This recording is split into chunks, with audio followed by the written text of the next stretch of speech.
"This is what happens when you don't know your place," the officer muttered, his voice low enough to sound controlled, but loud enough for everyone nearby to hear. And in that moment, under the flashing red and blue lights reflecting off polished black paint and rain-slick pavement, the entire street seemed to pause as if it already knew something was wrong, not just with the arrest, but with the man making it. The woman stood still beside her car, hands visible, posture calm, her dark blazer untouched by the chaos forming around her, her eyes steady, not defiant, not afraid, just watching. And if you had been there, standing 10 feet away, hearing the distant hum of traffic and the soft click of a camera phone recording, you might have thought she didn't understand what was happening, because she didn't argue, didn't raise her voice, didn't plead her case the way most people would when accused of something they didn't do. But that silence, that stillness, it wasn't confusion, it was something else entirely. Officer Daniel Reeves moved with the confidence of someone who had done this before, his uniform crisp, his badge catching the light like a symbol he believed made him untouchable, his gloves snapping into place with quiet precision as he leaned into the search, every motion calculated, every second controlled. And when he stepped back holding a small plastic bag, lifting it just enough for the nearby patrol unit and curious onlookers to see, a ripple moved through the crowd, whispers forming before facts ever had a chance. "Found it," he said, almost casually, like it was inevitable, like the outcome had already been decided long before he ever pulled her over. The woman's gaze followed the movement of his hand, not the bag itself, but the certainty behind it, the story he was already building, and for a brief second, something shifted in her expression, not panic, not anger, just a quiet acknowledgement, as if a line had been crossed that could never be uncrossed, the kind of line that doesn't just change a moment, but everything that comes after it. A second officer approached, slower, less certain, glancing between Reeves and the woman as if trying to read something that didn't quite make sense, but Reeves didn't hesitate, didn't question, didn't even pause, because in his mind, this was routine, just another stop, just another suspect, just another report that would write itself by the end of the night. "Ma'am, you're going to need to turn around," he said, his tone sharper now, more official, more final. And still, she didn't resist, didn't ask why, didn't demand a lawyer or explanation. She simply turned, the city lights catching the edge of her face, revealing a calm that didn't belong in a moment like this, a calm that should have warned him, should have made him stop, should have made him think twice about what he was doing and who he was doing it to. The cold metal clicked into place around her wrists, a sound that echoed louder than it should have in the quiet tension of the scene. And somewhere in the distance, thunder rolled low across the sky, not loud, not dramatic, just present, like a warning no one was paying attention to. "Anything you want to say before we take you in?" Reeves asked, almost amused, as if expecting denial, excuses, something he could dismiss. But instead, she turned her head slightly, just enough for her voice to carry, calm, measured, and impossibly steady. "Are you sure you want to do this?" And for the first time, just for a fraction of a second, something flickered across his face, something uncertain, something human, but it disappeared just as quickly as it came, replaced by the same arrogance that had guided him this far, because he thought he was in control, he thought he understood the situation, he thought the badge on his chest was the highest authority in that moment. But what he didn't realize, what no one there realized, was that the woman standing in cuffs under the glow of police lights wasn't just another name in a report. She wasn't just another stop on a long shift, and she definitely wasn't powerless, because miles away, inside a quiet federal building where the lights never truly went out, a file had already been opened, a name had already been flagged, and a case had already begun, one that would soon connect every decision he made in the next few minutes to consequences he couldn't even begin to imagine, because the truth was already in motion, and it wasn't coming quietly. The back door of the patrol car closed with a dull, final sound that seemed to separate two different realities. One where everything looked routine, and another where something far more deliberate had just been set in motion. And as the engine started and the vehicle pulled away from the curb, the city lights stretched into long reflections across the rain-streaked windows, blurring faces, distorting shapes, turning witnesses into shadows that would soon forget what they thought they saw. Inside the car, Officer Daniel Reeves adjusted his grip on the steering wheel, his jaw tight but satisfied, like a man who had just completed a task exactly the way he intended. While in the back seat, Alicia Monroe sat upright, her hands resting calmly in her lap, the faint hum of the engine filling the silence between them. And if you listened closely, you could almost hear the absence of fear, the absence of panic, the absence of everything that should have been there but was not.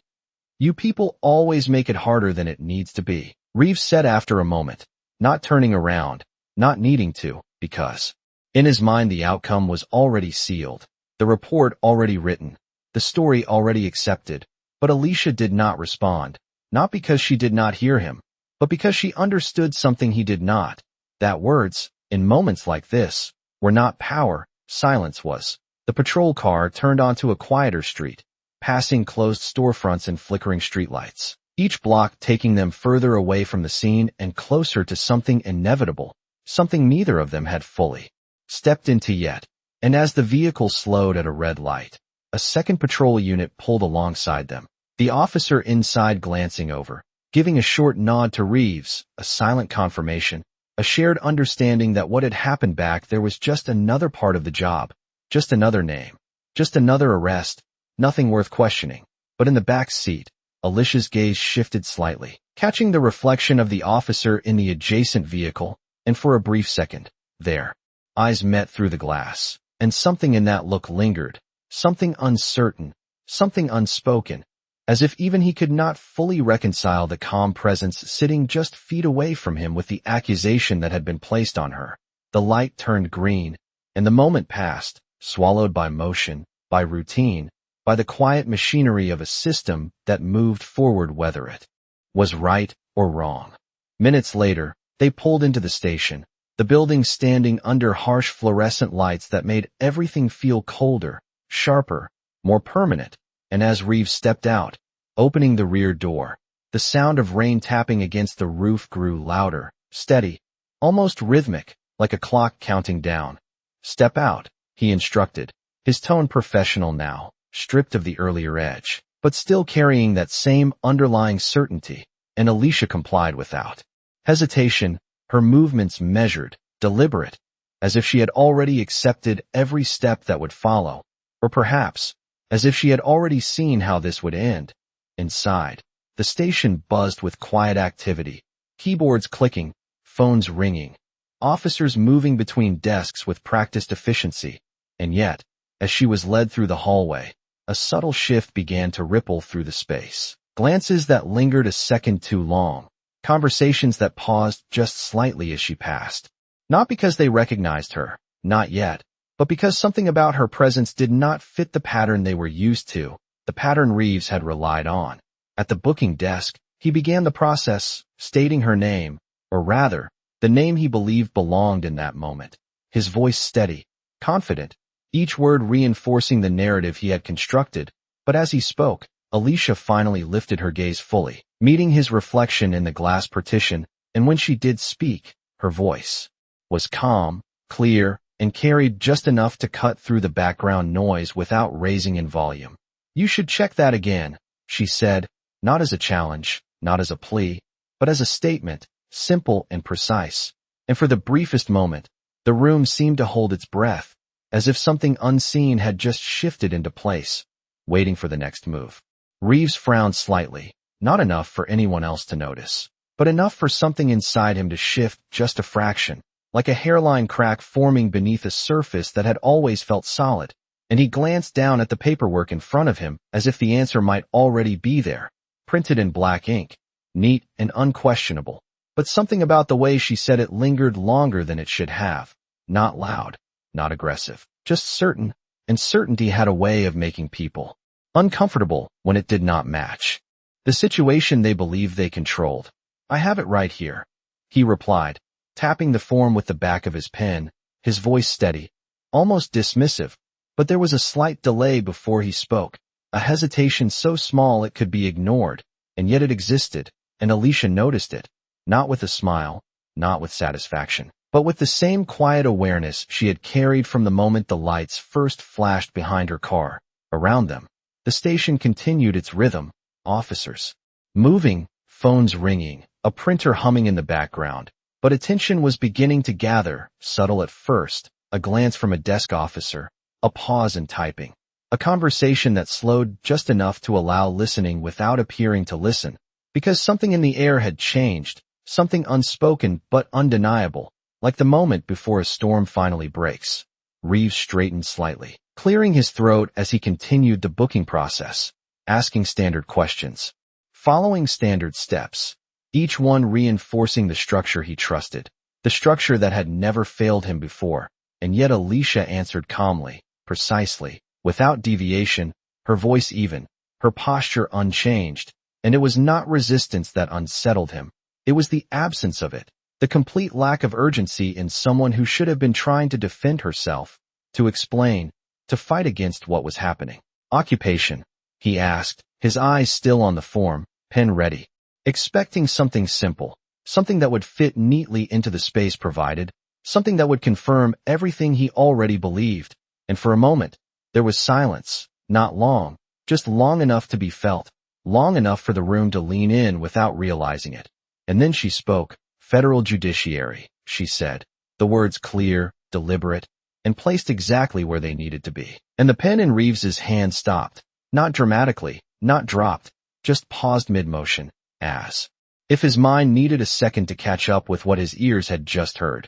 He let out a small breath, almost a scoff, shaking his head slightly, as if dismissing the statement before it could take shape, because it did not fit, it did not align with the version of reality he had already committed to, and people rarely question a story once they have decided to believe it, especially when that story places them in control. You can save that for court, he said, writing something down anyway, something that replaced what she said with what he expected, because it was easier that way.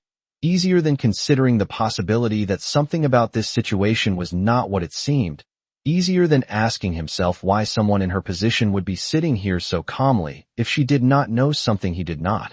But across the room, the desk sergeant, an older man who had seen more than most and trusted less than he used to, slowly lifted his head, his eyes narrowing slightly as he looked at Alicia, then at Reeves, then back again. And there was no accusation in his expression, no confrontation, just a quiet calculation, the kind that comes from experience, from recognizing patterns and, more importantly, recognizing when something does not follow them. Alicia shifted her gaze briefly, not toward Reeves, but toward the wall clock mounted above the desk, its second hand ticking steadily forward, marking time in a way that felt suddenly more significant than it should have, because somewhere beyond this room, beyond this building, time was moving in a different way, in a way that did not depend on what was written on a form or said at a desk, in a way that was already aligning events, connecting decisions, preparing consequences. You still have time, she said softly, not as a warning, not as a threat, but as a simple truth offered without emotion. And this time, Reeves did look up, meeting her eyes directly for the first time since they entered the station.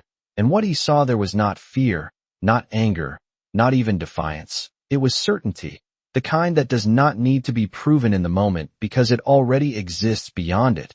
And for a brief second, just one, the confidence he had been carrying all night faltered, not enough to stop him, not enough to change what he had already set in motion, but enough to be felt, like a step taken slightly off balance, unnoticed, until it is too late to correct it. And behind them, unnoticed by most, a phone on the far desk began to ring, once, then twice, then a third time, persistent, insistent, as if something on the other end refused to be ignored.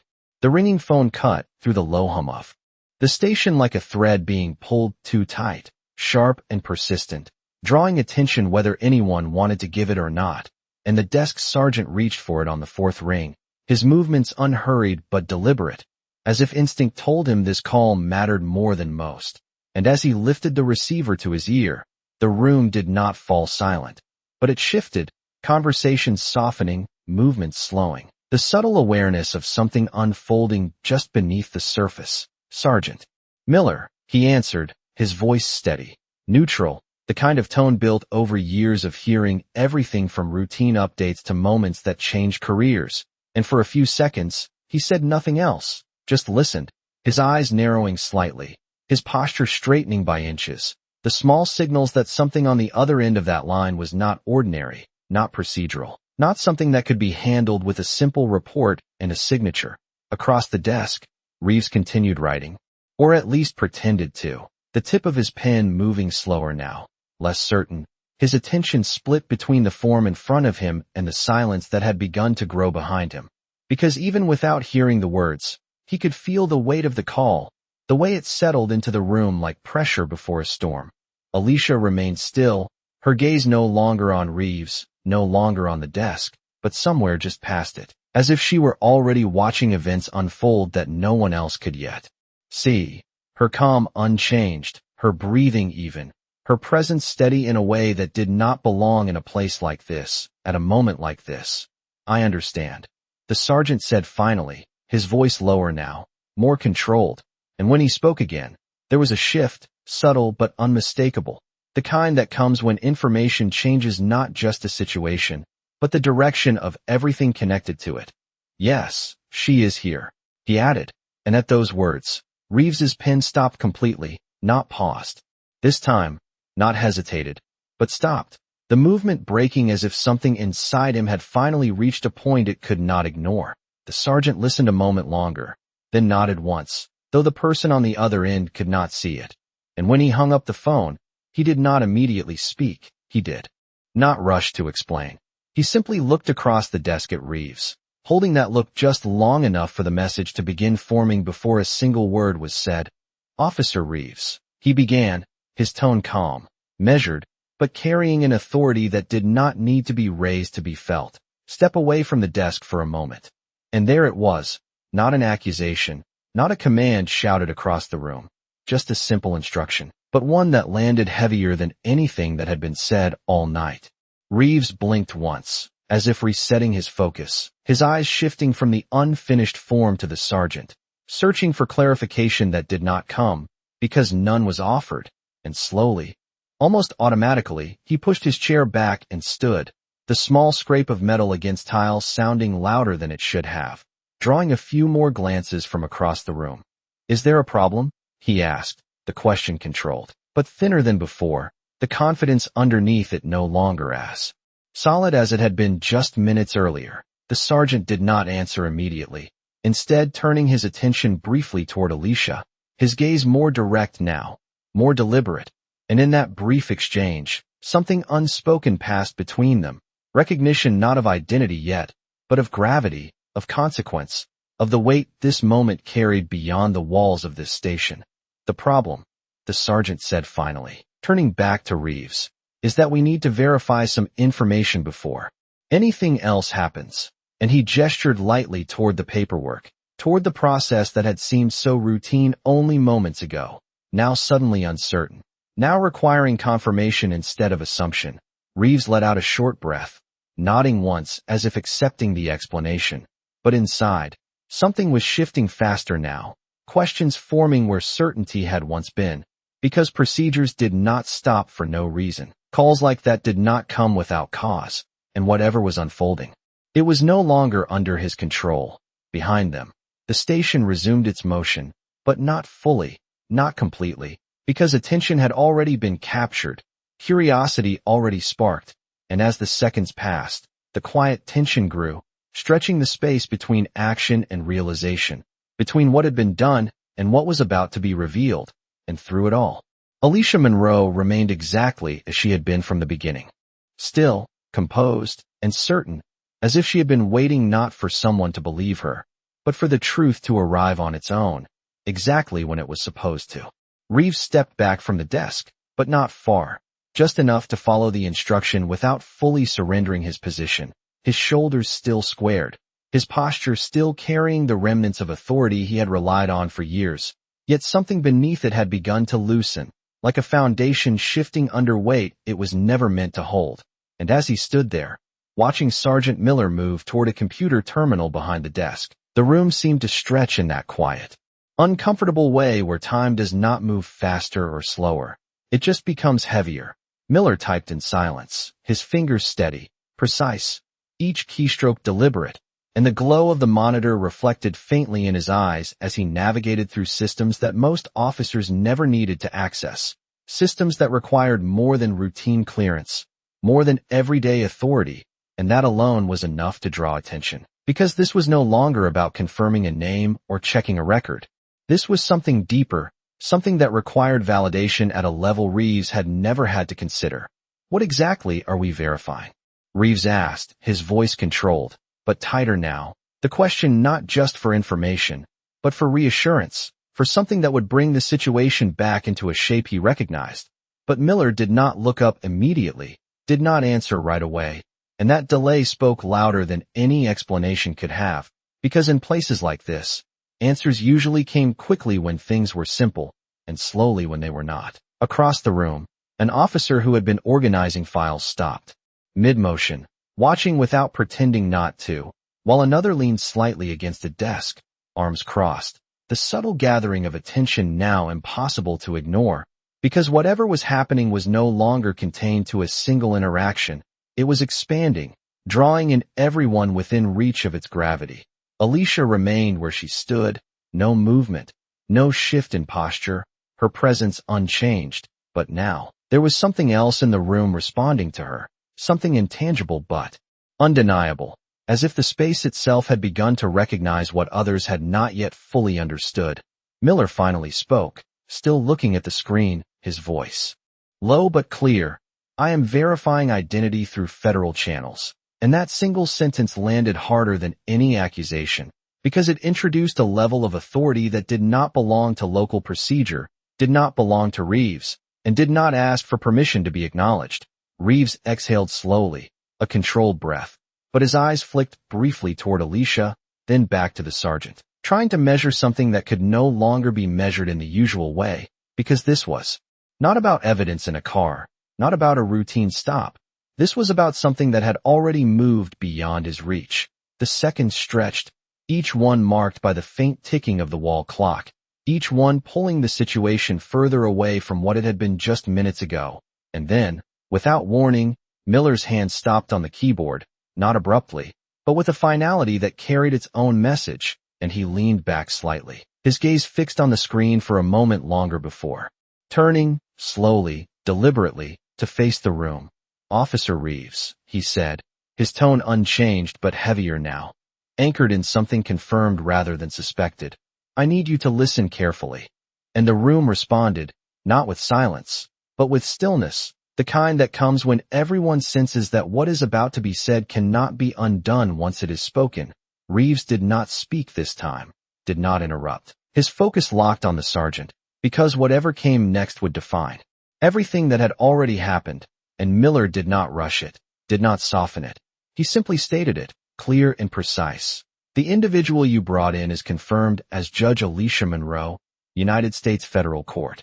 And for a moment, there was no reaction, not because the words lacked impact, but because their impact was too immediate, too complete, leaving no space for denial to form before reality settled in. Across the room, someone shifted, another officer straightened, the quiet ripple of realization moving outward. But at the center of it all, Reeves stood motionless, the certainty he had carried now gone, replaced by something far more fragile, something that could not be rebuilt in a single moment. Alicia did not move, did not speak. She simply stood there, the same calm presence she had always been. But now, that calm had context, now it had weight. Now it had authority that no badge in that room could override. And in that silence, in that shift, one truth became impossible to ignore. This was never going to end the way Reeves thought it would.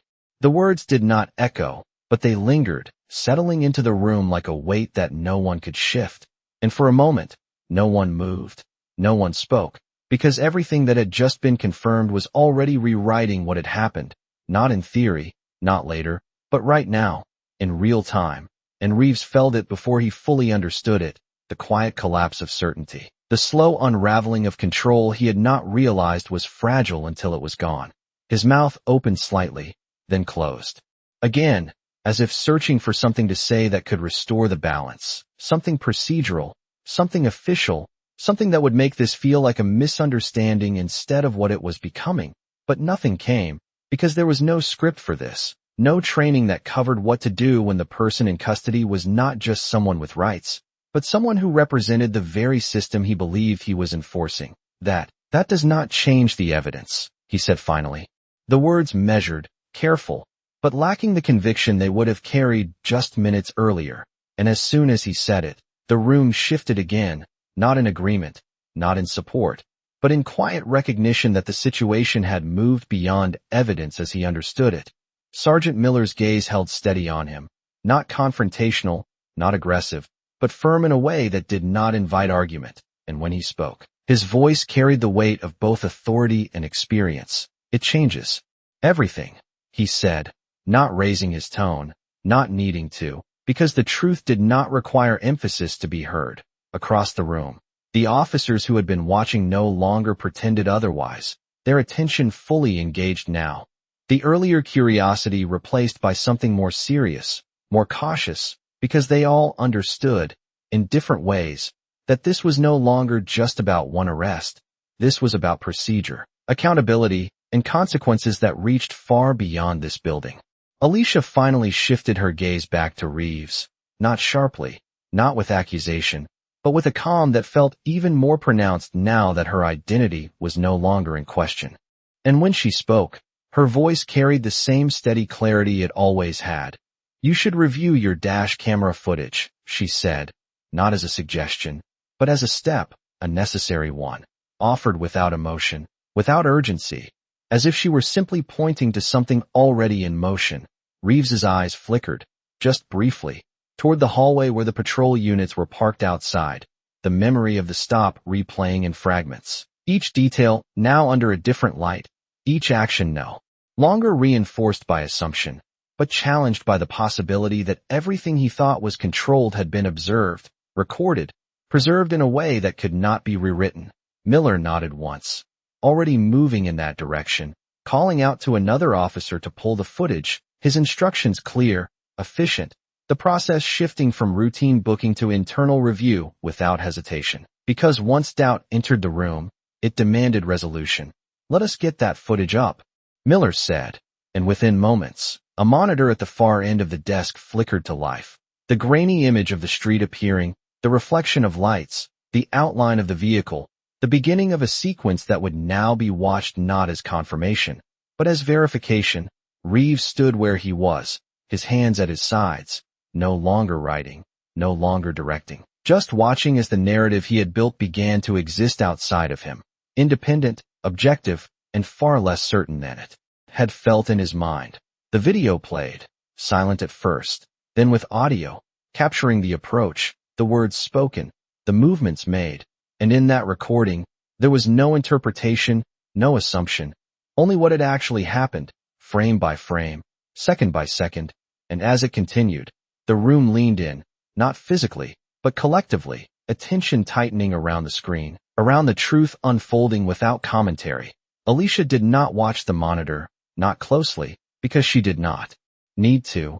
She had already lived those moments, already understood what they contained, and instead, she kept her focus forward, her posture unchanged, her presence steady, as if she were allowing the room to catch up to something she had known from the beginning. And as the footage reached the point where Reeves stepped back from the vehicle, holding up the small bag, the same certainty he had displayed earlier now replayed in front of everyone.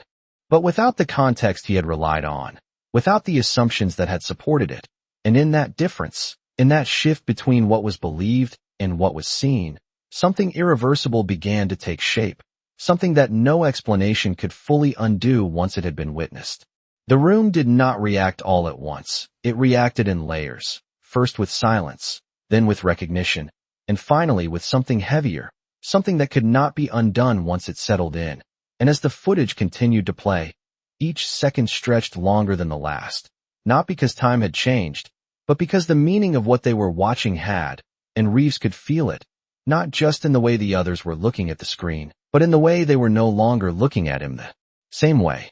The video showed everything exactly as it had happened, the approach, the angle, the positioning, details that once felt insignificant now becoming impossible to ignore. And when the moment came, the moment where Reeves stepped briefly out of frame before returning with the bag, it did not look the way it had felt in his memory.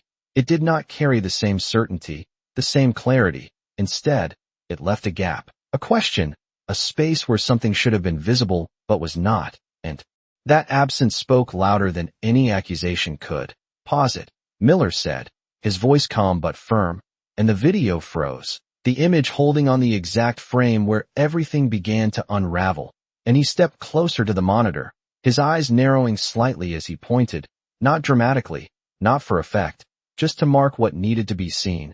"Run that back 5 seconds." And the officer at the console complied immediately, rewinding the footage, the screen flickering as time reversed, then playing forward again, slower this time, deliberate, undeniable. No one spoke, not because they did not have thoughts, but because those thoughts were still forming, still aligning with what was now in front of them. And in that silence, the truth did not arrive with noise or force. It arrived quietly, through repetition, through clarity, through the simple act of watching something twice and seeing it differently the second time. Reeves swallowed. A small movement, almost unnoticeable, but inside, everything was shifting faster now, the confidence that had guided him replaced by calculation, by the sudden awareness that this was no longer about proving he was right. It was about understanding what could be proven against him.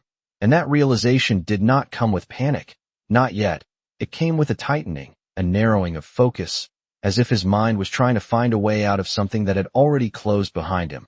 "There is no clear visual of the item being recovered from the vehicle," Miller said, not accusing, not concluding, just stating what was present and what was not. And in that distinction, everything changed, because procedure depended on clarity, on documentation, on evidence that could be seen as well as claimed, and without that, certainty became doubt, and doubt demanded answers. Across the room, one of the officers shifted his weight, another exchanged a glance with someone beside him. The quiet communication of people who understood exactly what this meant without needing to say it out loud, because they had seen situations like this before, or at least heard about them. And they knew how quickly things could move once a question like this was raised. Alicia remained still, her presence unchanged, but now, there was no ambiguity left around it. No misunderstanding, no assumption, just the quiet authority of someone who did not need to react because the situation was already unfolding exactly as it should. Reeves finally spoke, his voice controlled, but lower now, more measured. "The camera does not capture everything," he said, the words careful, placed with intention, but even as he said them, they lacked the weight they once would have carried, because the room had already seen enough to question what was missing. And in situations like this, what was missing mattered just as much as what was there. Miller turned slightly, looking at him directly, not with hostility, not with anger, but with something far more difficult to face, professional clarity, the kind that does not bend to explanation without evidence. "That may be true," he replied, "but what is captured needs to support what is reported." And again, he did not raise his voice, he did not need to, because the truth did not require force to be understood. The monitor remained frozen on the frame. The image now more than just a recording. It was a reference point, a fixed moment that could be returned to, examined, questioned. And as the seconds passed, the weight of that image grew, settling into the room, into the minds of everyone watching, into the reality that was forming whether anyone wanted it to or not. And in that stillness, in that quiet shift from assumption to scrutiny, one thing became undeniable. The story that had begun outside under flashing lights was no longer being told by Reeves. It was being told by the evidence, and it was telling it in a way he could not control. The frozen frame remained on the screen, unmoving, unchanging, but somehow growing heavier with every passing second, as if the longer it stayed there, the more it revealed, and the room adjusted to it in subtle ways. Officers shifting their stance, arms folding, eyes narrowing, each person processing what they were seeing not just as an image, but as a turning point, and Reeves felt it more than anyone. The shift from control to exposure, from certainty to scrutiny, and for the first time since the night began, he was no longer ahead of the moment. He was behind it. "Play it again," Miller said quietly, and the footage rolled once more, slower this time. Each movement stretched, each second examined, and as Reeves stepped out of frame again, the absence became even clearer, not dramatic, not obvious in a single glance, but undeniable when watched with intent. because what should have been there was not, and what was presented afterward no longer carried the same weight at once. Did. Reeves's jaw tightened slightly, his eyes fixed on the screen, not blinking as often now, as if focusing harder might somehow change what was already recorded. But video did not adjust itself to belief. It remained exactly as it was, indifferent to interpretation, and that indifference was what made it powerful. There are other angles, Reeves said, his voice steady but lower, searching now, not asserting. And Miller nodded once, already anticipating that response, signaling to the officer at the console to pull additional footage, body camera, secondary unit, anything that existed, because at this point, it was no longer about confirming a single narrative. It was about building the full picture, piece by piece, without assumption.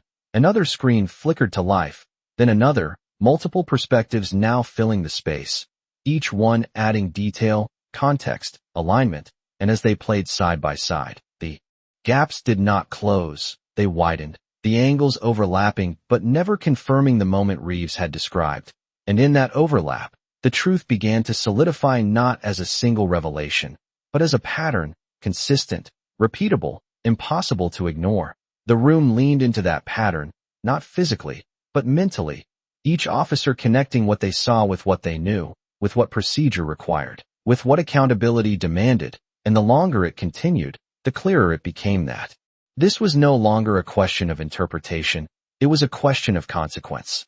Alicia finally turned her gaze toward the monitors, not because she needed to see, but because now the room was seeing with her, and when she spoke, her voice carried the same calm authority, but now it resonated differently, no longer just a presence, but a position.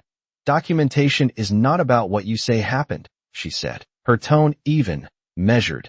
It is about what can be proven happened, and the words did not challenge, they clarified, cutting through the tension with precision rather than force. Reeves exhaled slowly, his shoulders lowering just slightly, not in surrender, not yet, but in recognition that the ground beneath him was no longer stable, that each new frame, each new angle, was moving him further away from the version of events he had relied on, and closer to something he could not easily explain. Miller stepped back from the monitors, his attention shifting from the footage to Reeves, not aggressively, not confrontationally, but directly, the kind of look that comes when all the necessary pieces have been seen, and the next step is no longer optional. We are going to need internal affairs involved, he said, his voice steady, final, not as a threat, not as punishment, but as procedure, the natural progression of a situation that had moved beyond the scope of a single officer or a single report. A quiet ripple moved through the room at those words, not surprise, but confirmation, because everyone there understood what that meant, understood that once that line was crossed, the process would take over, impartial, thorough, and unforgiving to anything that did not align with the truth. Reeves did not respond immediately, his eyes still on the screen, watching the same moment loop again, the same gap, the same absence, and for a brief second, something changed in his expression, not fully visible, not fully defined, but present. The realization that this was no longer something he could contain, no longer something he could manage with words or reports, because the evidence was no longer his to control. And in that moment, under the steady glow of fluorescent lights and the quiet hum of machines, the balance of power had shifted completely, not with noise, not with confrontation, but with clarity, the kind that does not announce itself. It simply replaces everything that came before it. No one spoke when the decision settled into the room, not because there was nothing left to say, but because everything that needed to be understood had already been made clear, and as the monitors dimmed slightly, returning to idle screens, the evidence did not disappear, it remained, not just in the system, but in the awareness of everyone who had witnessed it, a silent record that no report could rewrite. Reeves stood still for a moment longer, his posture no longer rigid, no longer defined by certainty, but by something quieter, something heavier, the realization that the authority he had relied on had not protected him, it had exposed him, and in that exposure, every action he had taken now carried a different weight, one that would not be measured by what he believed, but by what could be proven. Sergeant Miller moved with calm efficiency, already initiating the next steps, making the necessary calls. documenting what had been reviewed, not with urgency, but with precision. Because this was no longer a situation that required reaction, it required process, and process, when done correctly, did not rush, it unfolded. Across the room, the officers who had been watching began to return to their tasks, but not fully, not completely, because something had shifted in how they moved, in how they thought. A subtle awareness that what had just happened was not isolated. It was a reminder, a recalibration of where authority truly came from and how easily it could be challenged when it stepped outside its bounds. Alicia Monroe remained where she stood, her hands now free, the cold restraint no longer part of the moment. But she did not adjust her posture, did not reclaim space or assert presence, because she never needed to. Her authority had never been about volume or force. It had always been about truth, and now that truth had spoken for itself. She turned her gaze toward Reeves one final time, not with anger, not with triumph, but with something far more precise, understanding, the kind that comes from seeing the full scope of a situation, not just the moment, but everything that led to it, and everything that would follow. And when she spoke, her voice was calm, steady, and impossible to ignore. The law does not belong to the person who wears it, she said. Each word measured, each word placed exactly where it needed to be. It belongs to the truth that upholds it. And in that sentence, there was no accusation, no condemnation, just a statement that carried more weight than anything else that had been said that night. Reeves did not respond, not because he had nothing to say, but because anything he could say would not change what had already been set in motion, the investigation, the review, the consequences that would follow not out of emotion, but out of structure, out of a system that, when it worked as it was meant to, did not bend to individual control. Outside, the rain had begun to slow, the steady rhythm against the windows fading into a softer pattern, the city continuing as it always did, unaware of the moment that had just unfolded inside these walls, unaware of how quickly power could shift when truth entered the equation. And as Alicia turned and walked toward the exit, her steps unhurried, her presence unchanged, the room did not stop her, did not question her, because it no longer could. The authority she carried no longer hidden, no longer assumed, but fully recognized. And behind her, the silence she left behind was not empty. It was filled with understanding, with consequence, with the quiet echo of a single undeniable truth. He thought he was the law. But that night, the law had a name.